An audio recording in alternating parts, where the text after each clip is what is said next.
Сәлем, мен Олафпын. О, кешіріңіздер, мен киіммен жүріп үйренбеген. Бұлар кім мұнда неғып жүр деп тұрған шығарсыздар, қазір түсіндірем.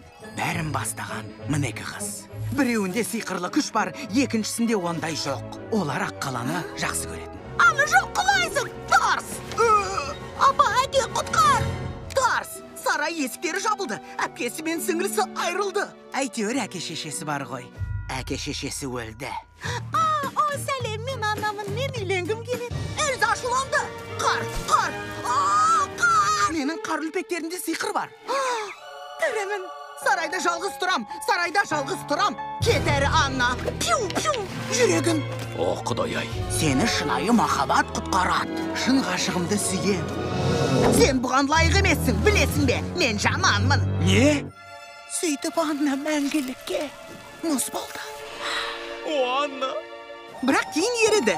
Сосын Эльза сиқырлы рухтарды оятты да, біз патшалығымыздан қуылып жалғыз амалымыз өткеніміз жайлы шындықты анықтау болғандықтан, Эльзаның құлағына естілген дауыстарға еріп келдік. Не айтасыз? Бәрін түсінген сияқты.